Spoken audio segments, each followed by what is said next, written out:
$2.5 billion. जी जी। हमने जो carry लूगर bill के जरिए से जो अमेरिका से इमदाद ली थी वो $7.5 बिलियन थी। यानी ये तीन शहर अगर चाहें, सिर्फ ये तीन शहर चाहें तो कैरी लूगर बिल की इमदाद के बराबर एक साल के अंदर पाकिस्तान को पैसा कमा के दे सकते हैं। मियां जाहिद हुसैन साहब, सर इंपोर्ट्स की चूंकि बात हो रही है तो जहां बहुत सारी इंपोर्ट्स जो हमने डिस्कस की जो जिनकी ज़रूरत नहीं थी, हम खुद उसमें खुद कफील हो सकते थे। एक ऐसी और इम्पोर्ट है कि जिसकी ज़रूरत भी है पाकिस्तान को एनर्जीज़ के लिए, रीन्यूएबल एनर्जी में जो सोलर है, और धड़ाधड़ हम मंगवाए जा रहे हैं और फिर हम उसके ऊपर सब्सिडी भी देते हैं, माजी में भी दी। 17% अभी भी GST इस हुकूमत ने बजट में ख़त्म किया। प्राइम मिनिस्टर ने खुद कहा मिफ्ता इस्माइल साहब को कि आप ये इसको ख़त्म करें, जो GST आपने 17% लगा रखा है। क्या वजह है कि पाकिस्तान में सोलर प्लांट की, यानी सोलर सेल बनाने का कोई प्लांट नहीं लग सका? इतने बड़े बड़े बिजनेसमैन है पाकिस्तान में, बिलियनाइज, ट्रिलियनाइज, क्यों नहीं कोई टेक्नोलॉजी इंपोर्ट यहाँ पे हो सकी और हम यहाँ अपनी कोई फैक्ट्री लगा सकते हैं? देखिए, बात यह है, पाकिस्तान में सब कुछ हो सकता है। पाकिस्तान न्यूक्लियर पावर बन सकता है, लेकिन पाकिस्तान एक सुई नहीं बना सकता। पाकिस्तान F-17 थंडर बना सकता है, लेकिन पाकिस्तान एक साइकिल का तार जो होता है ना, वो नहीं बना सकता। लेकिन ये इसका मकसद क्या है? इसका मकसद दूसरे लफ्जों में ये है कि प्रायोरिटीज ठीक नहीं है। अगर हम अपनी प्रायोरिटीज को दुरुस्त कर लें और पॉलिसीज में कंसिस्टेंसी रख लें तो ये हो सकता है। अभी आप देखें कि हम मोबाइल फोन इंपोर्ट कर रहे थे, मगर अब 90% मोबाइल जो है वो यहाँ असेंबल होना शुरू हो गए। तो बात यह है कि हमने बड़े बड़े मिरेकल्स भी किए हैं। ये चीज हो सकती है, इसमें गवर्नमेंट की अगर पॉलिसीज में कंसिस्टेंसी हो और गवर्नमेंट इसको दे, पूरा इंसेंटिव दे प्रॉपरली, तो हो सकता है। आप देखें ना, पहले हम कभी उस चीज को है हम सेल्स टैक्स से एग्जेम्प्ट कर देते हैं, फिर उस पर सेल्स टैक्स लगा देते हैं, अब फिर उसको एग्जेम्प्ट कर रहे हैं। तो उससे बिजनेसमैन जो है वो घबराता है और डरता है कि भाई ये पता नहीं, मैं इसमें इन्वेस्टमेंट करूंगा, एक नई इंडस्ट्री होगी तो मैं जाके कहीं फंस ना जाऊं। तो इसलिए गवर्नमेंट को चाहिए कि इसमें एक कंसिस्टेंसी रखे। तो ये बिल्कुल सोलर पावर के ऊपर और रिन्यूएबल एनर्जी के ऊपर, जैसे विंड पावर है, उसके ऊपर भी हमें जाना चाहिए। और इसके ऊपर हम इंशाल्लाह, मुझे लगता है कि हम इसमें बड़ी तेजी से आगे बढ़ भी सकते हैं और बढ़ने की गुंजाइश भी है इसमें। और मैं आपसे गुजारिश करना चाहता हूँ मियां साहब, ये कि हम पंजाब में मियां साहब, पंजाब में सियालकोट, गुजरांवाला, गुजरात, इसको गोल्डन ट्रायंगल कहा जाता है। ये गोल्डन ट्रायंगल $2.5 बिलियन से ज्यादा की एक्सपोर्ट है सिर्फ इन तीन शहरों की, पाकिस्तान की। ये फिगर्स भी मैं आपके पास सामने जो कोट करूं, आज से 5 साल पुरानी फिगर्स हैं। $2.5 बिलियन। हमने जो कैरी लूगर बिल के जरिए से जो अमेरिका से इमदाद ली थी वो $7.5 बिलियन थी। यानी ये तीन शहर अगर चाहें, सिर्फ ये तीन शहर चाहें तो कैरी लूगर बिल की इमदाद के बराबर एक साल के अंदर पाकिस्तान को पैसा कमा के दे सकते हैं। तो जो इंडस्ट्री और एकेडेमिया लिंकेज है पूरी दुनिया के अंदर, यूनिवर्सिटीज के अंदर रिसर्च होती है, वहां से इंजीनियर साइंटिस्ट बैठ के चीजें बनाते हैं और इंडस्ट्री फिर जाके उनको प्रोड्यूस करती है मैसिव लेवल पे, मास स्केल पे। ये क्या वजह है कि हमारे यहाँ इतनी बड़े बड़े तालीमी इदारे हैं, UET लाहौर है, गुलाम इसाक खान इंस्टीट्यूट है, नस्ट है, और बड़ी बड़ी इंजीनियरिंग यूनिवर्सिटीज़ हैं, प्राइवेट पब्लिक दोनों सेक्टर की। ये सोलर पैनल या इस किस्म की जो टेक्नोलॉजी जो हम इंपोर्ट करते हैं मुख्तलिफ सेक्टर्स के अंदर, यहाँ क्यों नहीं बना पाते? हम यहाँ पे रिसर्च करें और उसके बाद उसकी यहाँ पे मास प्रोडक्शन हो रही हो इंडस्ट्रीज में। जी, मैं आपको इन्फॉर्म करूंगा कि बैरिया यूनिवर्सिटी जो है, मैं उसकी कॉर्पोरेट एडवाइजरी काउंसिल का चेयरमैन हूँ। इसी तरीके से जो DHA सुपर यूनिवर्सिटी है, उनकी भी कॉर्पोरेट एडवाइजरी काउंसिल का मैं चेयरमैन हूँ। तो हमारी ये पूरी और नस्ट के साथ मेरा बड़ा अच्छा ताल्लुक रहा है। तो हमारी पूरी ये कोशिश होती है कि हम इंडस्ट्री और एकेडेमिया के जो आपस में लिंकेजेस हैं उनको डेवलप करें। उसमें प्रॉब्लम ये है कि हमारी जो यूनिवर्सिटीज है वो उस तरह से फुल्ली इक्विप्ड नहीं है कि वो इस तरह की हाईटेक, हाँ नो डाउट कि नस्ट जो है, नस्ट तो वो भी बना रही है ना, जो ये जो दिल में स्टेंट्स डालते हैं वो भी नस्ट वालों ने डेवलप की है, और इस तरह की बहुत सारी चीजें नस्ट ने डेवलप की हैं। तो नस्ट हमारी एक ऐसी यूनिवर्सिटी है जो इंटरनेशनल रैंकिंग में, वर्ल्ड रैंकिंग में गालबन कोई मेरे ख्याल में 100वें नंबर पे आती है। तो हमें नस्ट एक बहुत अच्छी हमारी वो है यूनिवर्सिटी है। लेकिन बाकी यूनिवर्सिटियों में भी हमारे यहाँ वो उस तरह से स्टेट ऑफ द आर्ट उतनी मतलब वर्ल्ड क्लास फैसिलिटीज नहीं है कि जिसमें वो रिसर्च कर सके। लेकिन जहां तक सोलर पावर की आपने बात की, तो इसमें हमें कोई व्हील को री इन्वेंट करने की जरूरत नहीं है। टेक्नोलॉजी दुनिया में हर जगह पे दस्तयाब है, हमें वो सिर्फ टेक्नोलॉजी अवेलेबल है, वो यहाँ पे ला के और उसको रेप्लिकेट करना है और उसको शुरू कर देना है। ये कोई इतनी बड़ी, कोई इतनी अचंभे वाली बात नहीं है। उसमें इन्वेस्टमेंट की बात है, इस तरह की जब नई कोई इंडस्ट्री यहाँ पे पाकिस्तान में लगती है तो उसके लिए बैंक भी रिलक्टेंट होते हैं उसको फाइनेंस करने में। तो इस तरह की जो चीजें हैं वो अगर हम थोड़ा रिजॉल्व लें और ठीक कर लें तो मैं आपसे थोड़ी देर पहले भी कहना चाह रहा था कि देखिए, जब हम बाहर से महंगी चीज इंपोर्ट करते हैं, यूरिया हमने बाहर से महंगा इंपोर्ट किया, यहाँ सस्ता दिया। हमने गैस बाहर से एलएनजी इंपोर्ट की $30 वाली, और यहाँ पे हमने फर्टिलाइजर इंडस्ट्री को $2 में दी।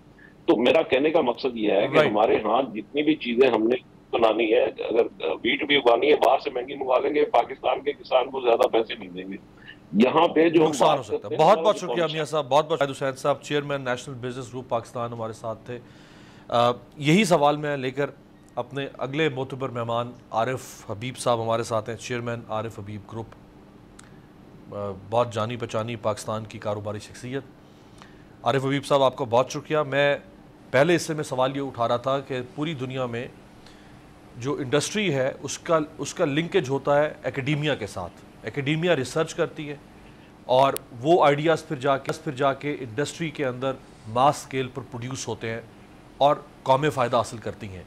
जब हम जानते हैं कि फ़लाँ चीज़ हमें इंपोर्ट करनी पड़ी और हमारा इंपोर्ट बिल जो है वो $76 अरब तक पहुंच चुका हुआ है, और ये वो चीज़ें हैं जो हम पाकिस्तान में बना सकते हैं।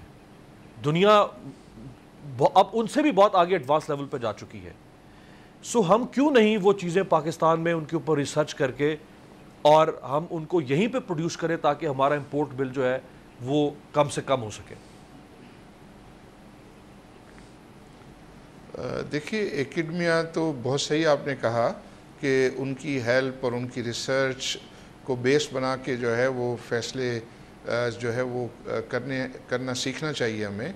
लेकिन उससे ज़्यादा ये है कि मुझे तो ये महसूस होता है कि हमारे पाकिस्तान के मसाइल सबको पता हैं, सबको पता है कि क्या मसाइल हैं और उनके पॉसिबल हल क्या हैं, वो भी सबको पता है। लेकिन अनफॉर्चुनेटली हमारे पॉलिटिशियन जो है वो मेरिट पर फैसला करते नहीं हैं और उनको सिर्फ अपना पॉलिटिकल कंसिडरेशन जो है वो ज़्यादा जो है वो अकाउंट फॉर करते हैं और उसको गिरदानते हैं और उसकी बेस पर वो फैसले करते हैं, जिससे ये है कि हमारे मुल्क के फाइनेंसेस जो है वो बहुत ज़्यादा वीक हो गए हैं।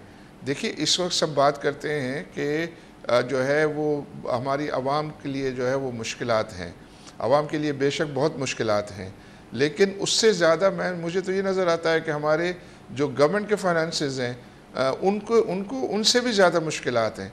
वो तो सारा जो है वो कर्ज़े में डूबी हुई है और इनके पास वसाइल कोई हाथ में नहीं है। और ख़ास तौर पे हमारे जो एक्सटर्नल अकाउंट है, जो फॉरेन करेंसी के हमारे रिज़र्व्स हैं जो तेज़ी से गिर रहे हैं, उसकी किसी को फ़िक्र नहीं है। आई थिंक आवाम को भी फ़िक्र नहीं है। वो एज़ यूजुअल सब तमाम जो है वो इतनी ज़्यादा बिजली भी कर रहे हैं और पेट्रोल भी इस्तेमाल कर रहे हैं और कोई ऑस्टेरिटी के लिए जो है किसी की जो है वो कोई कान नहीं धर रहा है।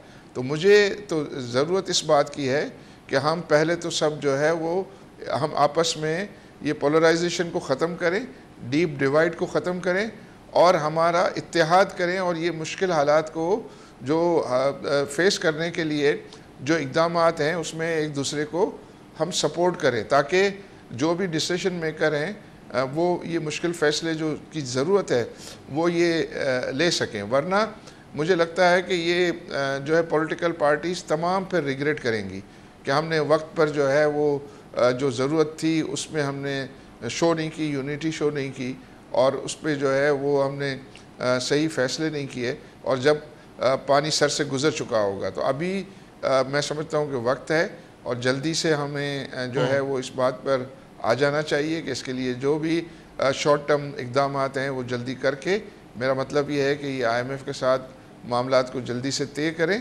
ताकि ये जो इस वक्त हमारे सर पे ख़तरा मंडला रहा है उसको हम जो है सर वजह क्या है आरिफ साहब? सर क्या वजह है कि जो अयूब खान साहब का जो 10 साला दौर था जिसको गोल्डन डेकेड ऑफ पाकिस्तान कहा जाता है और डॉक्टर महबूबुल हक जैसे पाकिस्तानी इकोनॉमिस्ट और जिन्होंने पाकिस्तान में 5 साला मंसूबे दिए और उन्हीं के दिए हुए 5 साला मंसूबे को साउथ कोरिया ने कॉपी किया और साउथ कोरिया ख़ुद इस बात का एतराफ़ करता है कि हमने रहनुमाई पाकिस्तान के उस दौर से हासिल की थी। आज साउथ कोरिया दुनिया की डेवलप्ड इकॉनमी है, डेवलपिंग नहीं डेवलप्ड इकॉनमी है। सो एक उरूज देखा है पाकिस्तान ने, इंडस्ट्रियल ग्रोथ देखी है, ये सारा कुछ ऊपर से ऊपर जाने के बजाय ये नीचे क्यों चला गया और अब मजीद नीचे ही जाया जा रहा है? ये हमारी बदकिस्मती है कि हम देखें हमारे आसपास और लोग और तमाम ममालिक जो है उन्होंने थोड़े से अरसे में जो है अपने मामलात को बहुत ज़्यादा बेहतर कर लिया है, और हम, आपने बिल्कुल सही कहा कि हम जो है वो नीचे की तरफ जो जा रहे हैं। इसमें मैं समझता हूँ कि मीडिया का भी एक बहुत अहम रोल है। मीडिया बहुत ज़्यादा जो है ये पोलराइजेशन को जो है वो हवा देती है और बहुत ज़्यादा इनकरेज करती है, और सारा दिन ये मुर्गे लड़ा रहे होते हैं। इनको चाहिए कि ये जो है वो मेरिट पर जो है वो मुआशी मामलात पर एक्सपर्ट्स के साथ जो है वो बात करें, और उसके हल के जो है इक़दाम के भाई हमारे मुल्क के लिए क्या जो है वो ज़रूरी है और क्या हमें इक़दाम जो है वो करने चाहिए। क्योंकि ये सारे आपने पॉलिटिशियंस को जो है वो सारा वक्त दिया होता है, जो ये पॉलिटिकल जो है वो सारी रेगलिंग कर रहे होते हैं। तो उसको अगर आप डिस्करेज करेंगे तो मैं समझता हूँ बेहतरी आएगी उसमें।